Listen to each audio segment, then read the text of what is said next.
Ever since day one of Trump's presidency, he has threatened sweeping tariffs against Canada and Mexico. We will tariff and tax foreign countries to enrich our citizens. He negotiated, he delayed, and he backed off. Until now. Today, his original promise, 25% tariffs across the board on nearly all Canadian goods, is finally taking effect. U.S. President Donald Trump's punishing tariffs are now in force. What he wants is to see a total collapse of the Canadian economy, because that'll make it easier to annex us. So what does this mean exactly? Why is he doing this? Why now? How badly will this hurt? And how is it we know this is just the beginning? So, effective today, Tuesday, March 4th, when I record this, U.S. imports from Canada and Mexico will be subject to a 25% tariff. The only carve-out is on energy, which in Canada's case mainly means oil. That's being taxed at 10%. Canada's been very tough on oil, on energy. They don't allow a lot of things in, and we allow everything to come in. It's been a one-way street. A tariff on Canada is simply a tax that the Trump administration will charge Americans who buy Canadian goods. So if an American store is stocking its shelves with whatever's in this Canadian box of goods, it used to cost $100 a box to import, but a 25% tariff means on top of that, the American buyer has to pay an additional $25 to the US government. And this affects all sorts of things Americans buy, probably without even realizing that they're coming from Canada. Food, medicine, cars, and then a whole lot of stuff used to make other stuff, like oil, lumber, and concrete. If those things become more expensive, then gas, furniture, even bridges and skyscrapers also become more expensive for Americans. That's the spiraling nature of tariffs, where they often affect more things than you'd think, and sometimes even affect the same thing multiple times if they cross the border multiple times. Because to use cars as an example, they aren't just built in one country. The engine might be built in one place, the transmission in another, then they're assembled in yet another place. And all of these components can cross national borders multiple times before they magically turn into a car. A tariff is charged at every such border crossing. All of this makes life more expensive, either for those American companies importing Canadian goods or the consumers who they then pass those costs down to, or a mix of both. The damage has been done. We've lost millions of people due to fentanyl. It comes mostly from China, but it comes through Mexico and it comes through Canada. We need to see real engagement on the fentanyl issue, on the drug issue. That is fundamentally the underlying element of these tariffs. Trump's legal basis for imposing tariffs hinges on the belief that fentanyl entering the U.S. from Canada constitutes a national emergency. The White House cites this widely as the sole justification it needs. The Canadians have allowed a lot of fentanyl to come into the country. It's not a defense to say more has come from Mexico, because way too much has come from Mexico too. But putting equal tariffs on Canada and Mexico, as if to suggest they are equally responsible for the influx of fentanyl into the U.S., ignores one key fact. Less than 1%. Less than 1% of fentanyl that is in the U.S. comes from Canada. Canada is not an issue in terms of source of illegal fentanyl into the United States. Last year, U.S. agents only seized about 50 pounds of fentanyl at its northern border with Canada. Compare that to the more than 20,000 pounds, almost 10,000 kilos of fentanyl seized at the southern border with Mexico. But Canada had set that aside because tariffs constitute such an existential threat to this country's economy that in December of last year, the government scrambled. Our new border plan, backed by an investment of $1.3 billion, will secure our border against the flow of illegal drugs and irregular migration. This plan was all about new helicopters, surveillance, and personnel to crack down on Canada's side of the border. The result? The very next month, U.S. agents encountered dramatically less fentanyl on their side of the border.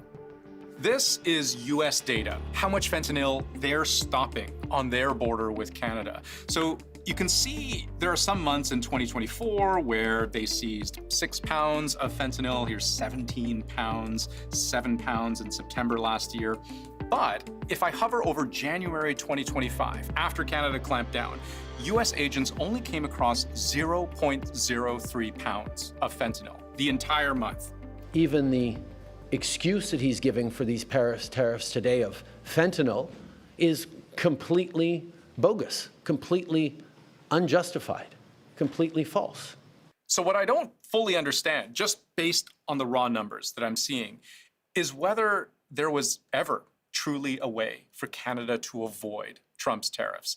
He has always been vague about what he even really wants, beyond the broadest goal that he wants fentanyl to stop flowing from Canada into the US, no matter that it's widely believed to make up the tiniest fraction of all fentanyl that comes in. And Trump has always appeared to have other reasons, besides the pretense of fentanyl, to want to put pressure on Canada's economy. You need an emergency that you can sell to the American people.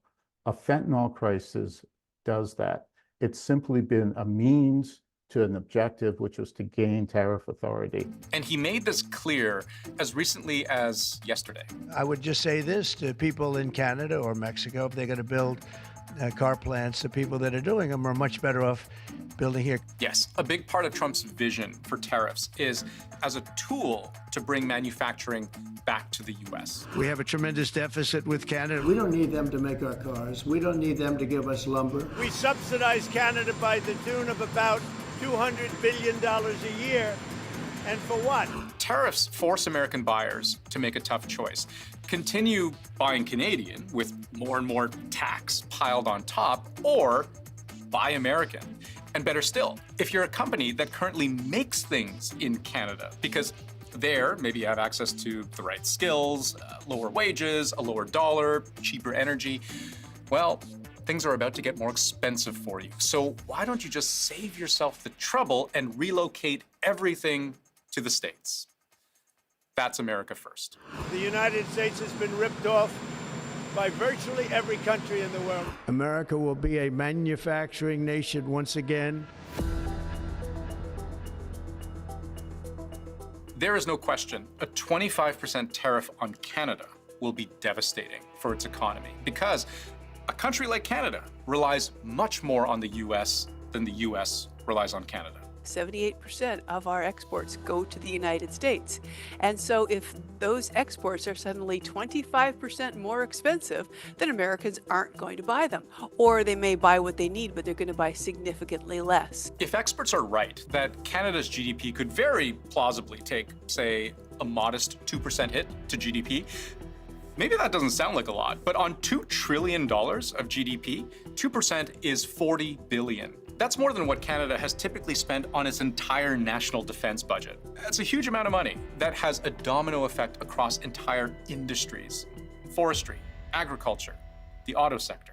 Weaponized uncertainty instills fear into foreign investors, and it also instills fear into Canadian companies that maybe I need to move that plant expansion to the other side of the border. And the US, too, would feel some pain. Canada and Mexico, in that order, are the two largest bilateral trading partners the US has. From those two countries alone, Americans buy almost $1 trillion worth of goods each year. A tariff makes those goods more expensive. It will reduce the amount of income in consumers' pockets to go spend on restaurants, cars, home renovations. Estimates for just how much more expensive things will get are going to vary wildly, because it really depends on how much of the tariffs companies absorb so that consumers don't have to. But two things. Consumer spending accounted for almost 70% of US GDP last year. It is the driver of the American economy. So if prices go up, as experts widely predict, and inflation gets worse, the economy as a whole suffers in a big way, because the American economic engine relies so heavily on people buying stuff. But also consider, Canada is planning to hit back. I want to speak first directly to the American people. We don't want this, and we don't want to see you hurt either. But your government has chosen to do this to you. In all, it has plotted out counter tariffs of 25% on $155 billion worth of American goods. And we're talking a whole range of stuff from American clothes, cosmetics, carpets, shampoo, furniture, jewelry, to more significant items that have serious supply chain implications, like steel and aluminum, making those American products more expensive for Canadians to buy has a very specific goal: to hurt American industry. It's trying to use soft power to target products that will have minimal damage to Canadian consumers, but inflict maximum damage on American politicians. What's next is a very tricky question, because on this file especially, Trump has been so unequivocal, yet so unpredictable at the same time, that it's like trying to read tea leaves while they're still in the bag, and the bag is on fire. After months of talk on tariffs, the stock market has only now seemed to decide it's time to take this seriously. Markets took a sharp downward turn once it became clear these 25% tariffs are unavoidable. The stock markets have reacted very badly to this announcement from Donald Trump. You've seen a bit of pent-up reaction to this flooding into the markets. And there's more to come. Just last week, Trump signed an executive order to investigate whether there should be new tariffs on lumber. 25% tariffs on steel and aluminum are scheduled to kick in on March 12th. Reciprocal tariffs are expected to go into effect April 2nd. And now, also on that same day, to the great farmers of the United States, tariffs will go on external product on April 2nd. Have fun. And who knows what other tariffs Trump will pull out of his hat. But think of today as phase one, the threat Trump has been making for months, now made real.